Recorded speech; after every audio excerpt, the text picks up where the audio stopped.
kita ya. Saya kira bukan hanya menginspirasi Pak Mufti, tapi juga sangat jeli ternyata. Kalau di WA Group ada yang posting politik langsung di stop. Kalau ada yang menulis Bapak dengan BP tidak pakai titik ditambah titik. Kalau menulis Ibu pakai titik mau wis lengkap kok titik, terus dihilangi titik. Ini luar biasa, sangat cermat Pak Adianto ini. Terima kasih. Bapak Ibu monggo kita lajengaken titi laksana ingkang kaping sekawan nggih menika titi laksana ingkang inti ingkang wos nggih menika kajian Islam.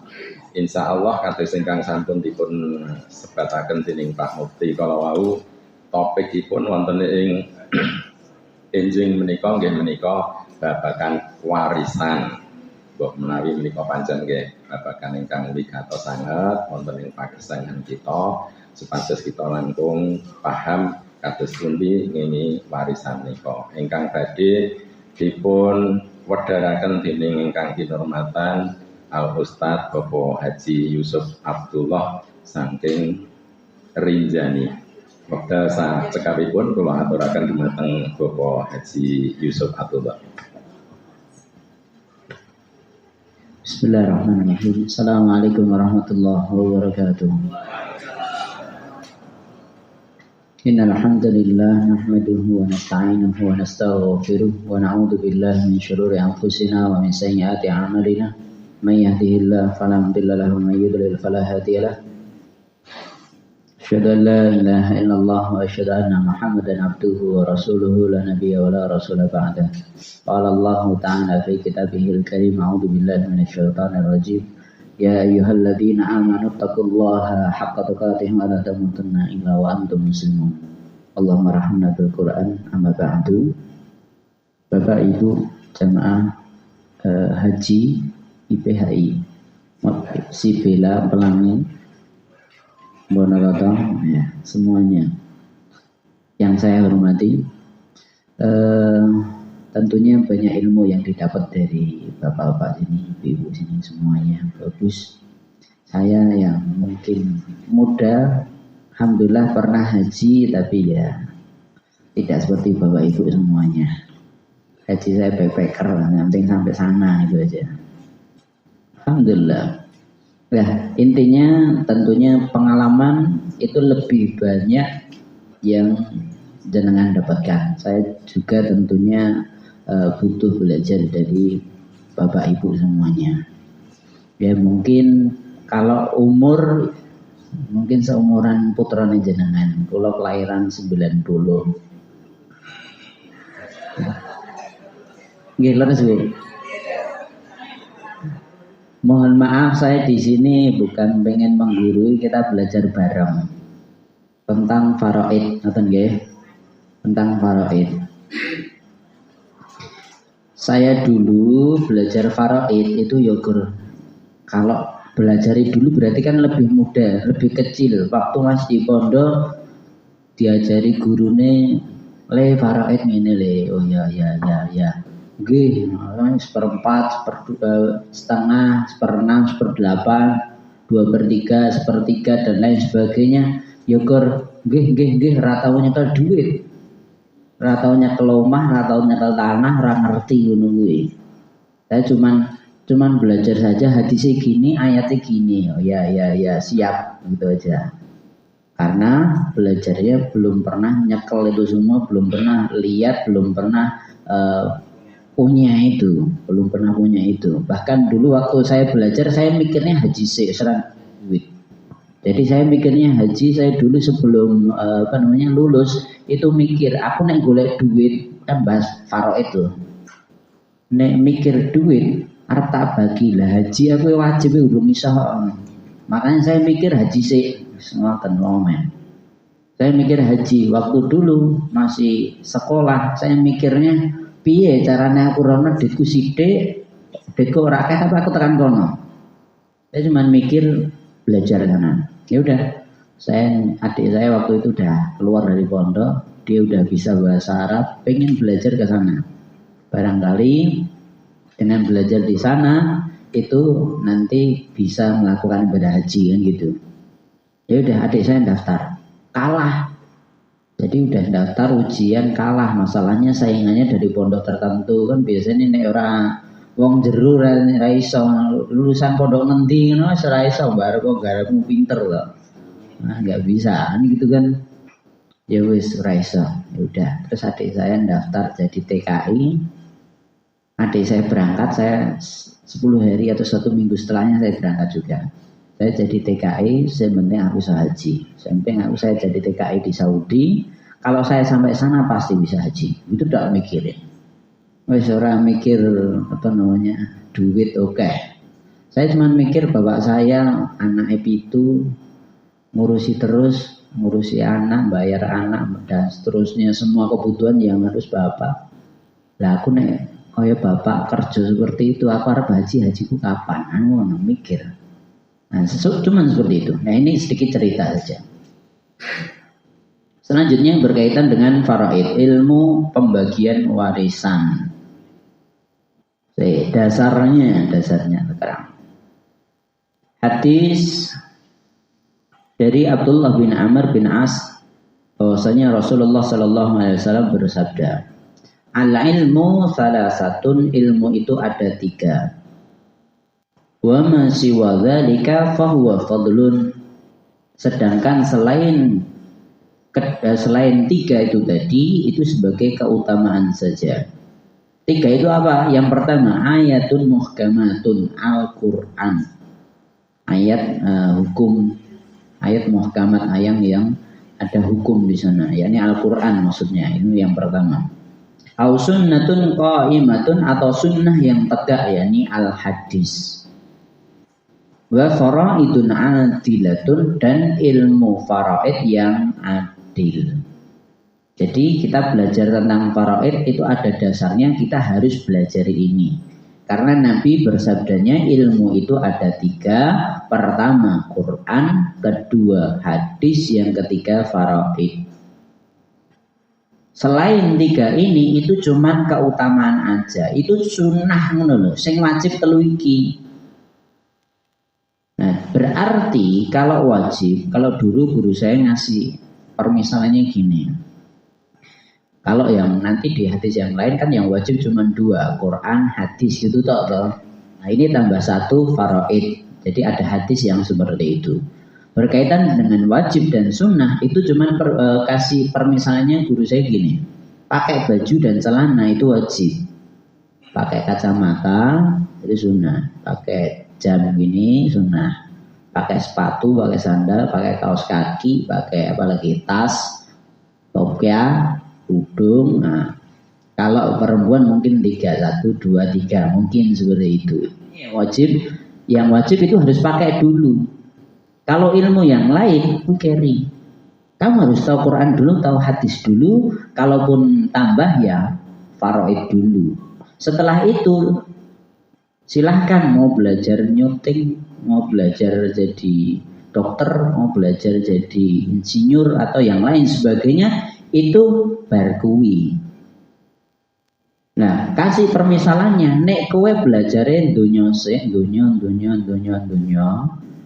Quran hadis keri, kowe kaya kowe nganggo kacamata, nganggo sepatu, nganggo jam, nganggo peci, tapi ra nganggo klambi, ra nganggo kathok. Pripun? Kira-kira iwang waras ora? Medeni kan? Jadi kan gitu. Berarti kita yaitu harus tahu Quran, tahu hadis dulu.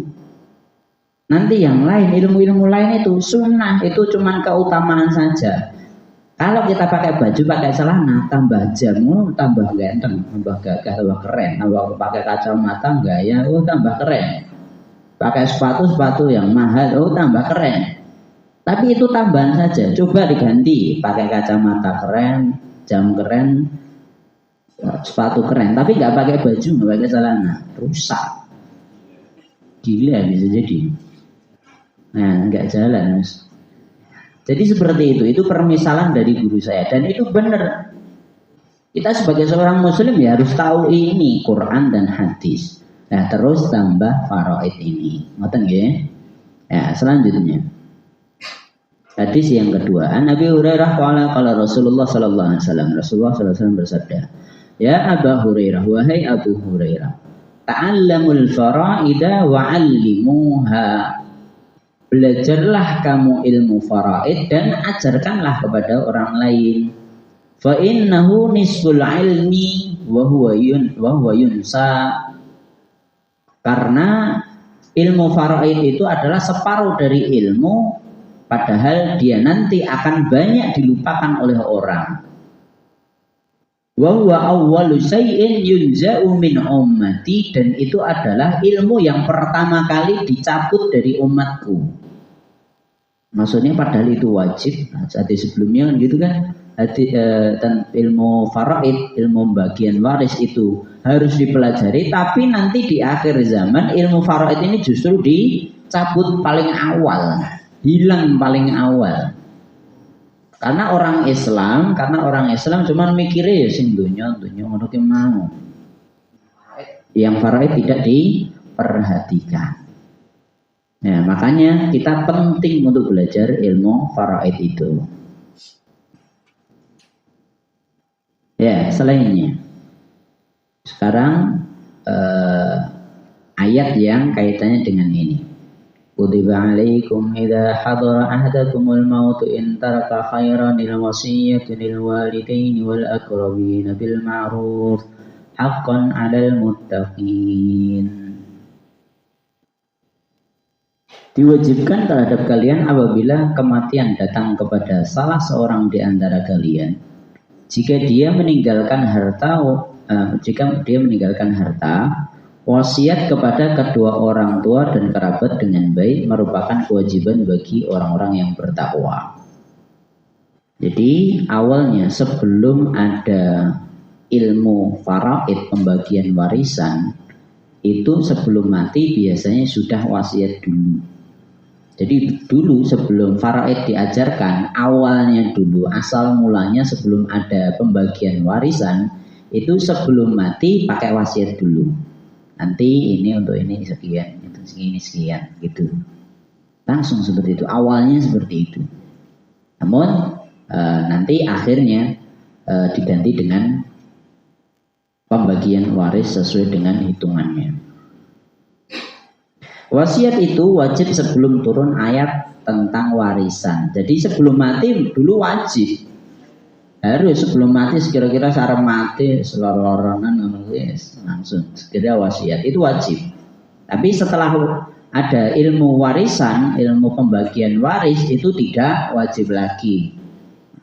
Maka dari itu arep mati kapan wae wis enak iso bagi karena ada hitungannya. Sesudah turunnya ayat warisan, maka ayat ini dihapuskan hukumnya atau dimansukh. Jadi seperti itu. Dulu wasiat itu wajib, tapi setelah ada turun ayat warisan, sudah tidak wajib lagi. Jadi ini kita membahas tentang asal mula kenapa kok harus ada ilmu warisan. Maksud ayat ini adalah orang yang mempunyai harta hendaknya memberikan wasiat untuk kaum kerabatnya dengan jalan yang baik. Nah, seperti itu. Nah, selanjutnya ayat yang kaitan. Nah, kalau sekarang baru turun ayat warisan. Nanti silakan dibuka surat An-Nisa ayat ke-7, 8, 9 dulu. Ini yang paling awal. Lirrijali nasibum mimma tarakal walidani wal aqrabun walin nisa'i nasibum mimma tarakal walidani wal aqrabun mimma qalla minhu aw kathur nasiban mafruḍa wa idza hadara al-qismata ulul qurba wal yatama wal masakin farzuquhum minhu wa qulu lahum qawlan ma'rufa وليخشى الذين لو تركوا من خلفهم ذرية ضعافا خافوا عليهم فليتقوا الله وليقولوا قولا سديدا. Untuk para pria ada bagian dari harta yang ditinggalkan oleh kedua orang tuanya dan kerabatnya. Untuk para wanita juga ada bagian dari harta yang ditinggalkan oleh kedua orang tuanya dan kerabatnya, baik sedikit maupun banyak. Bagian yang sudah ditentukan. Nah, warisan baru ditentukan ayat ini gitu. Apabila sanak kerabat, anak-anak yatim dan orang-orang miskin hadir pada saat pembagian warisan, maka berilah mereka rizki dari harta warisan itu dan ucapkanlah kepada mereka dengan perkataan yang baik. Kalau memang misalnya dia bukan ahli waris, kok dia datang kumpul itu ya nek keluarga, nek hubungan kerabat, dia datang ketika pembagian warisan, dia juga dikasih sedekah. Tapi bukan bukan warisan. Cuma dibagi aja, kasih. Misalnya ada yang mahjub itu tertutup, yang dapat bapaknya tok, saudaranya itu, misalnya seperti itu. Nah itu nanti saudaranya tetap dapat, tapi cuman bagian aja, gue jajan, itu aja, makan enak, gitu aja. Nah gitu. Karena tidak semua keluarga pasti dapat, tidak.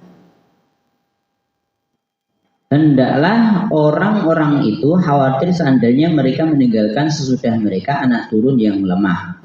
Mereka khawatir kepada mereka. Maka hendaklah mereka bertakwa kepada Allah dan mengatakan perkataan yang benar. Keterangannya, bagian-bagian warisan yang Allah sebutkan itu sudah merupakan ketentuan baik bagi bagian itu sedikit maupun banyak. Maksudnya udah jadi ketentuan dari Allah, itu harus kita yakini. Itu syariat Islam harus kita jalankan. Bagian mau laki-laki atau perempuan, bagiannya sedikit atau banyak, itu udah ada pembagiannya. Apabila sanak kerabat yang tidak mendapat bagian warisan, anak-anak yatim dan orang-orang miskin hadir pada saat pembagian warisan, hendaklah mereka diberi sekedarnya dari harta yang akan dibagi itu. Beri sekedarnya. Kalau memang dia maju nggak dapat bagian atau yang lain sebagainya, itu tetap dapat paling tidak cipratane. Cipratane dijajake apa toko apa, kasih makan, boleh. Jadi diambilkan dari harta warisan itu diperbolehkan. Jadi tetap harus disedekahkan. Selanjutnya, orang yang memberikan wasiat hendaklah berhati-hati agar wasiatnya itu tidak merugikan atau menghabiskan harta yang akan diterima anak turunnya. Ini yang perlu diperhatikan. Sebelum bagi warisan, wasiat itu jangan lebih dari 1/3. Hartanya 100%. Kalau wasiat misalnya, harta saya semuanya tak kasih ke bangun masjid misalnya. Wis entek. Terus keluargane ra tau apa-apa, ra oleh. Bangun pondok misalnya. Zaitun gede banget. Nah misalnya warisannya segitu, bikin pondok seperti nyanyi Zaitun. Zaitun bubarke aku gawe dhewe, misalnya seperti itu. Nah itu nggak boleh, 100% nggak boleh. Maksimal 1/3. Tapi sebelum wasiat, ya deloken dulurmu piro, anakmu piro, sing tau tinggal piro. Jangan sampai kamu wasiatkan banyak tapi anak turunmu nggak ada bagian, nggak boleh seperti itu. Tetap anak tetap ada bagian, istri atau suami itu tetap ada bagiannya. Oh jatuh kabeh tok keki. Anak tetap dapat nikmat dari apa yang ditarik oleh orang tuanya. Wong tuane golek rekoso, goleke nggo anake. Nah, terus arep mati sedekahke kabeh. Lah anakmu itu apa? Jangan sampai ketika bapaknya dulu sugeng waktu sehat kaya wong dinding hormat sugih bar kuwi sedekah kabeh anake reto apa-apa dadi kiri kabeh anake berarti tinggal pake kan yo mesake ta ya. Jadi jangan sampai terjadi seperti itu. Jadi tetap harus diperhatikan wasiat itu maksimal 1/3. 2/3 nanti untuk ahli waris maksimal. Tapi enak mboten. Wong wasiat 1/3 enak lah. Kita wasiat kudu piro toh. Nah, karena biasanya kebanyakan orang itu biasanya lebih seneng ngasih kepada anaknya. Kalaupun nanti enak wong terlalu apik ngono ki ora oleh. Jadi kita berlebihan nggak boleh, terlalu pelit juga nggak boleh kan gitu kan. Nah, sebagai orang Islam, kalaupun sedekah, jor-joran berlebihan nggak boleh, tapi nggak sedekah juga nggak boleh kan gitu ayatnya. Ya begitu pula dengan wasiat ini. Wasiat boleh, tapi syaratnya maksimal 1/3.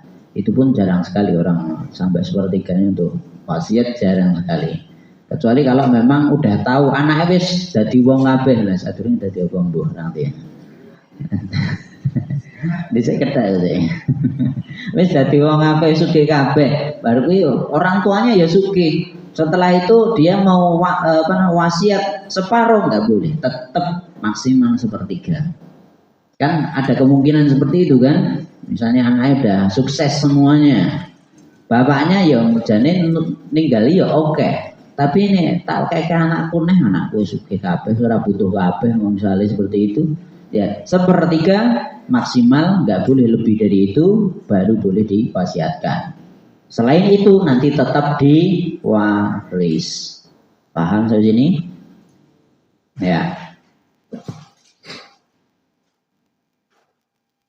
Sampai sini sebelum saya lanjutkan, ada yang mau tanyakan saya. Tak dulu pembahasannya belum bagi. Lagi dasarnya. Harus tahu dasarnya. Yuk sebelumnya. Kita mau bahas warisan, wasiat, tapi menurut ulama wasiat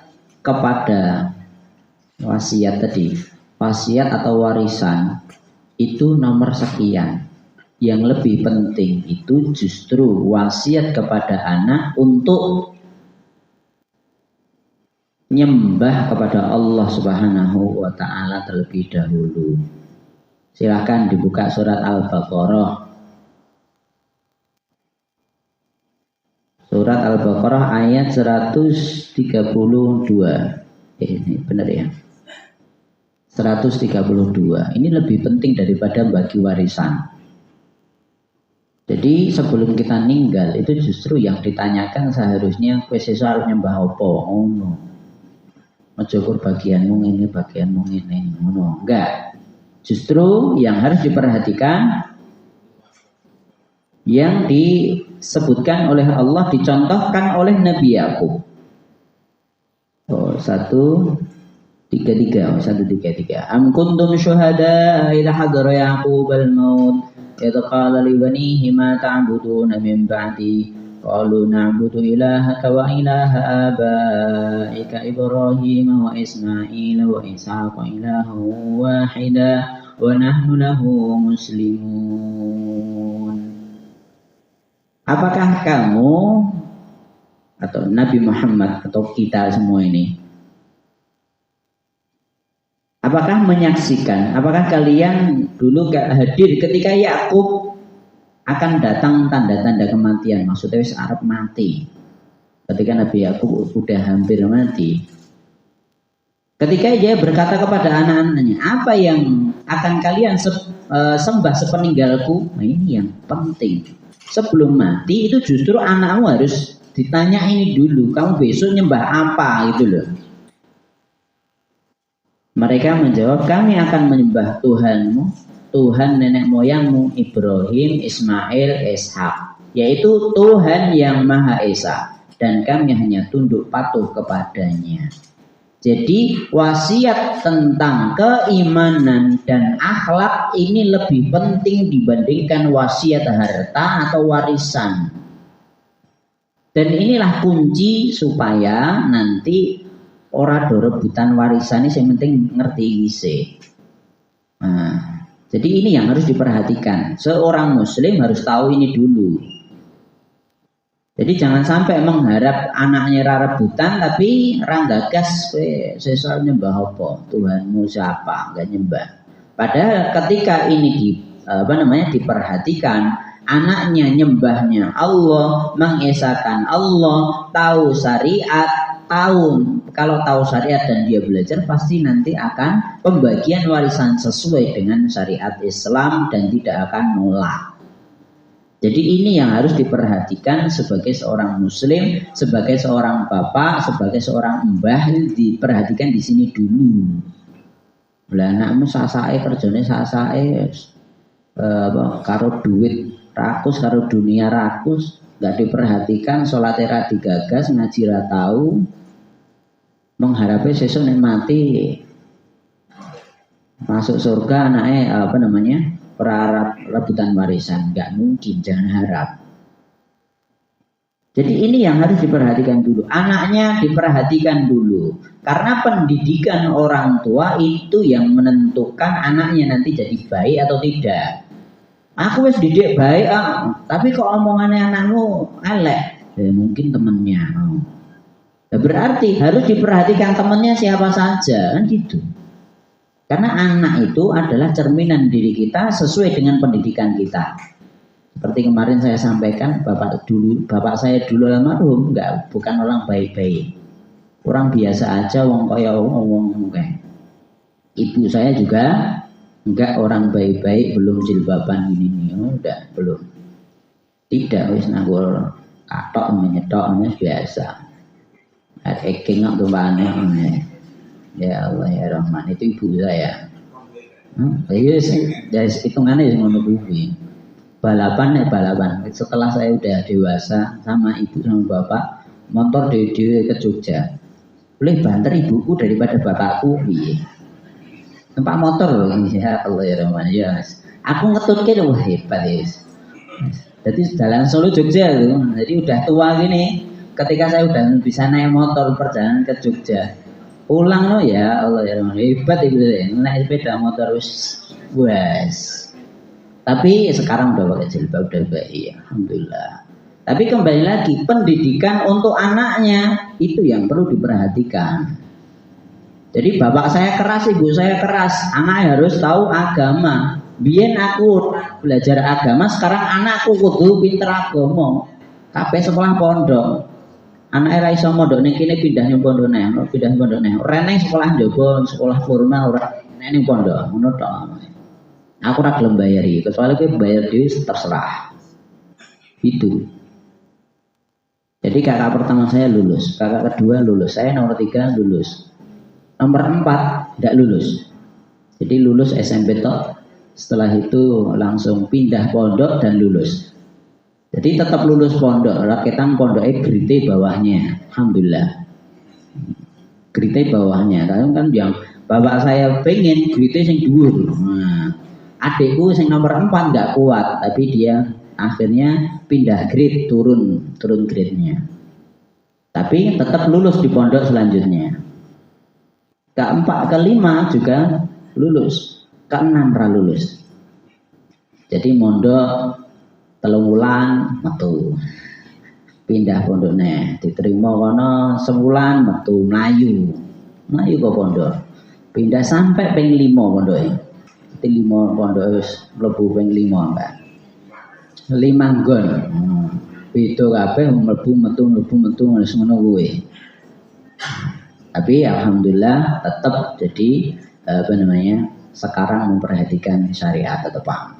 Bahkan bisa jadi dia lebih keras karena pendidikan bapak saya ketika di rumah lebih keras dibandingkan di pondok. Alhamdulillah. Ke-7 alhamdulillah juga lulus. Nah, jadi padahal sebelumnya bapak saya bukan siapa-siapa, ibu saya bukan siapa-siapa, bukan guru ngaji, bukan. Jadi guru ngaji, baru wis ngaji sana ya podo-podo ngaji, jadi guru baru gue. Jadi ketika bapak saya masih hidup, bapak saya ngisi kajian gini, menurutku mau Quran ting bletot, aku ngerti. Nah, karena memang belajarnya udah tua, ya jauh gue sama alumni. Raketang baru gue tanda nih, belajar tetap. Jadi seperti itu. Tapi pendidikan untuk anak ini yang penting. Karena anak itu cerminan dari orang tuanya. Jadi cerminan pendidikan orang tuanya. Kalau anaknya jelek lah, selanjutnya bapak wis apik, ibu wis apik, anak kok jelek. Lah sekolah ki ngendi anakmu? Lah ngono pertanyaane. Itu yang perlu diperhatikan. Makanya tadi Pak Mufti juga cerita anaknya, wah alhamdulillah sekolah gini. Itu kan dipilihkan tetap tuh. Anak itu kalau masih kecil itu kita bisa milihkan. Kalau milihkannya pas kecil sak-sake baru kuwi mesti sak senenge ya. Nanti pendidikan nggak baik. Kalau nggak baik nanti nanti kaitannya dengan warisan juga susah. Itu nggih, kembali lagi. Jadi anak harus dididik jadi orang solih dulu. Meskipun nanti kesenangannya beda-beda terserah, tapi Quran hadis kudunya kelse, kudu klamben karo kataan se pokoknya. Kudu ngerti syariat se. Nanti setelah itu mau ambil kedokteran silahkan, arsitek silahkan, mau jadi insinyur silahkan, apapun boleh. Bahkan bapak saya cuma bilang, sementing ke lulus gini, baru biar sekolah nanti terserah, lebih. Tak bayari, tak bantu. Bapak saya sampai seperti itu. Alhamdulillah. Ya, kembali lagi ke sini. Faraid. Nah, masalahnya kalau pendidikan anak ini baik, insya Allah nanti nek bapak ini ninggali ora mungkin rebutan warisan. Nah di situ, nggih. Kita lanjutkan. Nah selanjutnya, ini lagi pembagian warisan. Mau tanya? Oh boleh, silakan. Tanya langsung. Kalau yang isi saya tanya boleh langsung. Assalamualaikum warahmatullahi wabarakatuh. Waalaikumsalam. Yang pertama gini Ustaz, ternyata ilmu agama itu semakin kita banyak pengen tahu, ternyata semakin banyak yang tidak tahu. Ini yang pertama. Hukumnya kalau seorang orang tua yang punya warisan tapi tidak ada wasiat, terus anak itu atian di lemah kono koe tak jenenge wong tua wis mati, itu nanti apa dapat semacam amal jariah karena tidak berwasiat. Yang kedua, anak angkat dan bapak ibu yang sambung itu juga dapat warisan atau tidak. Terima kasih. Wassalamualaikum warahmatullahi wabarakatuh. Waalaikumsalam. Gini. Jadi pembagian, misalnya tadi nggak ada wasiat, saat durungnya tak bagi, ki bagian niki tak sedekahke atas nama bapak, boleh nggak? Boleh. Bapak dapat pahala. Yang penting tidak lebih dari sepertiga, tanpa wasiat sekalipun, itu boleh. Inisiatif anak-anaknya, anak istrinya, inisiatifnya, nek iki nggo anu wae. Kajian apa diganti dadeke rumah Quran misalnya, saya seperti itu, tinggu jariah bapak, nah boleh seperti itu tanpa wasiat. Bapak dapat pahala enggak? Dapat, karena yang nyari ini siapa? Kan bapak yang nyari. Ustaz, kan hadis juga menjelaskan katanya kalau sudah meninggal dunia sudah putus. Nah itu gimana yang hadis itu? Terima kasih. Ya, tapi kan ada hadis yang lain yang menunjukkan seorang wanita kemarin, kapan ya? Baitur Rahmah, sebulan, sebulan borong bulan ada perempuan datang, haji berkaitan haji baru 1 bulan mungkin. Itu saya sampaikan di Baitur Rahmah, ada seorang wanita itu tentang haji, berkaitan dengan haji badal. Haji badal kan ada, nanti bapakku wis tuwa resa haji tak hajike oleh ora oleh. Nah, nanti berkaitan dengan hal yang mirip dengan seperti itu, nanti ada hadis yang lain yang menunjukkan berkaitan dengan sedekah itu juga boleh. Syaratnya tadi itu hartanya bapak. Harta yang kudune iso dibagi di warisan itu boleh sebagian disisihkan untuk orang lain. Atau tadi lah yang ayat yang saya baca tadi, untuk orang miskin, untuk fakir miskin atau yatim atau yang lain yang dapat bagian, nggak dapat bagian warisan kita kasih kan boleh. Itu bapak dapat warisan, ngoten nggih? Wah, itu boleh. Terus yang kedua tadi apa? Anak angkat atau bapak ibu yang sambung itu dapat warisan enggak? Tidak. Anak angkat tidak dapat warisan kecuali sepertiga tadi, maksimal sepertiga itu, karena itu masuknya di wasiat. Ya 2/3 untuk siapa? Ahli warisnya. Ahli warisnya aku dua anak. Bapak iso dadi ahli waris, dulure iso. Bapak erenek dulure kan ngono. Jadi seperti itu. Makanya terkadang sering cekcok itu di sini nih. Padahal syariatnya memang jelas seperti itu. Kalau nggak punya anak, dia ngangkat anak angkat ini maksimal sepertiga dari harta warisan taktil, nggak lebih. Kalau lebih dosa kan, itu cuman masuknya di wasiat saja, bukan warisan. Tapi nanti yang 2/3 nanti untuk ahli warisnya. Paham dari sini? Ya. Cukup? Ya, selanjutnya. Saya jangan. Bapak Ibu sambung dapat warisan atau tidak dari mana? Saya ini Bapak Ibu sambung ini gimana? Bujang mati.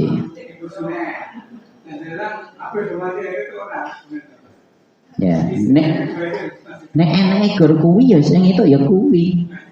Nenek gor kuwi lho ya. Kawin syariat enggak? Oh, no. Iya no, harus hitam di atas putih no.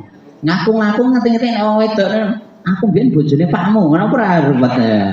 Iki buktine ndi? Ngono. Harus bukti no, semua harus hitam di atas putih. Nah, selir ya. Jadi seperti itu. Kalau Bapak sambung bagaimana? Dia carry dewe nek orang yang sing etok kecuali dia bisa jadi iya. Tapi itu carry dewe. Tapi sebenarnya yang dapat cuma Bapak Ibu kandung. Bapak atau Ibu kandung toh. Ya, intinya yang misalnya yang jelas itu gue adalah misalnya ini suami istri anak bapak gitu ya, itu jelas itu bapak ibu jelas dapat. Nek iki enek mesti itu. Jadi suami atau istri sing mati sapa istrine berarti suami tetap itu, nek duwe anak tetap itu, nek duwe bapak tetap itu. Itu jelas dapat semuanya. Atau mati suami juga sama, istrinya jelas itu, bapak ibu tetap itu. Tapi bapak ibu dari suami, yang meninggal suami itu yang dihitung bapak ibu suami. Bapak ibu mertua itu orang oleh. Nah, misalnya bapak ibu mertua, kok aku ora oleh? Ya, kok anak itu ngomong, aku mati sih, lah jenengan lagi itu, ngono. Paham belum? Lah aku kan bapak ibu kok ora oleh. Iya sih. Bapak ibu sapa? Ngono. Harus jelas. Jadi bapak ibu ini bapak ibu yang mati. Nah, terus anak juga sama. Anak itu pasti dapat. Jadi yang pasti dapat anak, suami atau istri, bapak ibu jelas dapat. Cucu carry wis no, cucu anak. Cucu nek jadi anak ora itu blas.